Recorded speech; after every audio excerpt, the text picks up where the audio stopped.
Hello বন্ধুরা, আজ বানিয়েছিলাম কাঁকড়ার ঝাল। তো চলো রেসিপিটা শুরু করা যাক। প্রথমেই কাঁকড়া মাছগুলোকে ভালো করে ধুয়ে পরিষ্কার করে নিয়েছিলাম।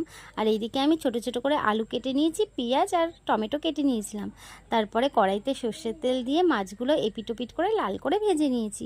তো ওই মাছের তেলেই আমি আলুগুলোকেও ভেজে তুলে রেখেছি। তো তারপরে জিরে, শুকনো লঙ্কা, তেজপাতা ফোড়ন দিয়ে দিয়েছিলাম। পরে আমি দিয়ে দিলাম পেঁয়াজ কুচি আর চেরা কাঁচা লঙ্কা। তো পেঁয়াজটা একটু ভাজা ভাজা হয়ে আসলে ওর মধ্যে আমি অ্যাড করে দিয়েছিলাম টমেটো।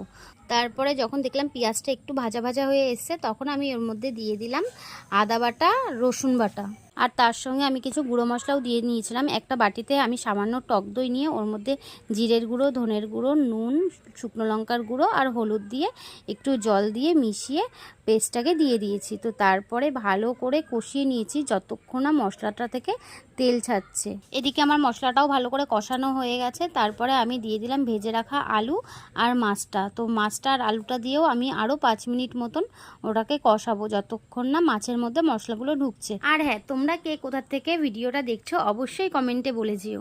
এদিকে আমার মাছটা ভালো করে কষানো হয়ে গেছে। আমি এখন এর মধ্যে দিয়ে দেবো গরম জল। গরম জলটা দিয়ে আমি গ্যাসের আঁচটাকে একটু জোর করে দেব, যে মাছটা যাতে ফুটে তেল মশলাটা ঢুকে যায়। তো আমাদের বাড়ি এই নিয়ে সেকেন্ড টাইম কাঁকড়া রান্না হচ্ছে। তোমাদের কার কার পছন্দ সেটা অবশ্যই কমেন্ট করে জানিও। আগে একবার ভাই দীঘায় গেছিলো, তখন ওখান থেকে নিয়ে এসেছিলো। আর এই নিয়ে সেকেন্ডবার আমাদের ঘর কাঁকড়া রান্না হচ্ছে। তো এইদিকে ঝোলটা ফুটে উঠেছে।